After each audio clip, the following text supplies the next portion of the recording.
자, 방금 굉장히 중요한 트럼프의 글이 나왔습니다. 바로 이것인데요. 해석을 좀 해보자면은, 2주 전만 해도 중국이 심각한 이 경제 위기에 처해 있어서 내가 부과한 매우 높은 관세 때문에 중국이 미국 시장, 여기에 물건을 수출하는 게 굉장히 어려졌다, 불가능해졌다. 그래서 우리가 중국과 관계를 끊었고, 그게 중국에게 엄청난 타격이었기 때문에 중국에서 많은 공장이 문을 닫았고, 내부 소요가 발생했고, 근데 내가 그걸 보고 좀 좋지가 않더라. 중국 입장에서, 미국 입장이 아니라. 그래서 나는 신속하게 중국과 합의를 맺은 거고, 왜냐면 상황이 굉장히 나빠질 것 같았고, 중국에서 그런 일이 벌어지는 걸 원하지 않았기 때문이다. 그래서 이 합의 때문에, 제네바 합의를 말하는 거겠죠?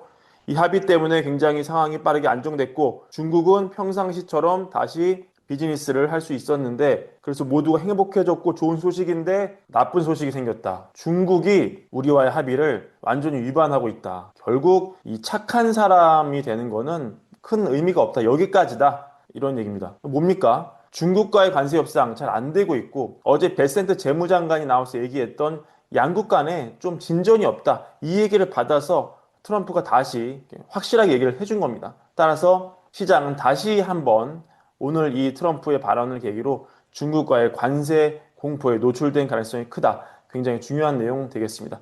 다만 어제 이 베센트 재무장관이 약간 백신 형태로 나온 것 같아요. 인터뷰에 나와가지고 중국과 좀 안 되고 있다. 지금 시진핑과 트럼프 양국 간 정상 간에 좀 대화가 필요하다. 이런 취지로 얘기하지 않았습니까? 그래서 이미 시장이 한번 좀 대비를 했기 때문에 시장에 주는 충격, 예상보다는 좀 작을 수 있는데 그래도 상황을 면밀하게 지켜봐야 되고요.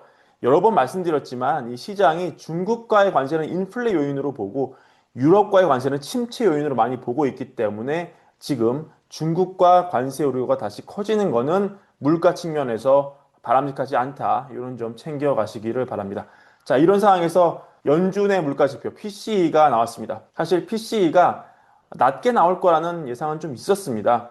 모닝스타가 정리해 놓은 자료를 보니까 4월에는 전월 대비 헤드라인은 0.15 상승, 그리고 전년 대비 2.2 상승으로 예측하고 있었고, 코어가 전년 대비 2.5 예상하고 있었는데, 이번에 확정치가 나온 걸 보니까 굉장히 좋았죠. YY 기준으로 헤드라인이 2.2 예상이었는데 2.1, 전월 대비도 내려가고 예상치보다 내려간 2.1에 그쳤습니다.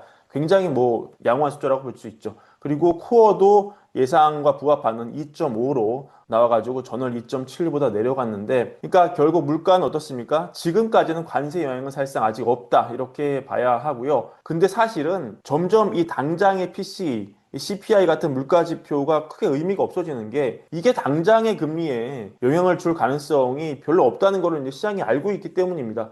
왜냐면 지금 연준의 관심사가 뭡니까? 관세가 최종적으로 물가에 어떤 영향을 주는지 이게 판단의 영역이기 때문에 가늠이 안 되거든요. 실제로 지금까지 나온 관세의 영향만으로도 후행적으로 물가가 오를 거다. 이런 인식이 있고 골드만삭스 같은 경우에도 어떻게 전망하고 있습니까? 연말까지 근원 PC가 3.6까지 갈 수 있다. 그리고 내년에 다시 내려갈 거다. 이렇게 전망을 하기도 하는데요. 골드만삭스 외에도 관세 영향 때문에 향후 물가가 안 좋아질 거란 예측이 월가에 많이 있습니다. 그리고 어제 저희가 월가여부 시간 전해드렸지만 이 굴스비 시카고 연은총재도 대놓고 얘기를 하죠. 관세만 없었어도 금리 인하 결정이 굉장히 쉬웠는데 관세 때문에 이게 예측이 안 되니까 어렵다. 이런 생각을 상당수 연준 위원들이 공유하고 있는 것으로 보이고요.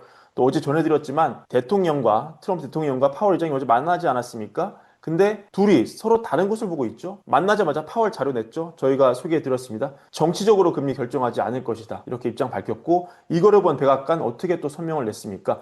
연준 의장이 금리 인하하지 않는 것을 실수라고 생각하며 이로 인해 미국이 중국 및 다른 국가에 비해 경제적으로 불리한 위치에 놓이게 된다. 이렇게 입장을 전했습니다. 이렇게 대변인 통해 밝혔는데 결국 연준은 지금 나오는 이 물가 수준에 대해서는 금리 결정 참고 자료로 안 쓰겠다는 거죠. 왜냐면 관세가 반영되지 않은 숫자니까. 근데 백악관은 어떻습니까? 지금 이렇게 물가가 내려가고 있는데 심지어 이번에 헤드라인이 2.1 나왔죠. 굉장히 낮은 수치입니다. 근데 어떻게 이 낮은 금리에도 금리를 계속 잡아놓을 수 있느냐. 이렇게 금리 결정의 근거 자체가 다르기 때문에 서로 다른 곳을 보고 얘기하는데 일치된 결론이 나올 수가 없겠죠, 여러분. 그래서 사실 지금 이렇게 나오는 물가 낮게 나왔음에도 의미가 없는 게 시장이 아는 거죠. 이걸로 금리 결정 안 하는 거를 아니까 시장에 좀 제한적인 영향밖에 줄 수 없는 그런 상황이다. 이런 점 알려드립니다. 그리고 결국 오늘 증시와 금리 낮게 나온 PC 긍정적이지만 이거보다는 어떻습니까? 오늘 PC 나오기 전 20분 전에 나온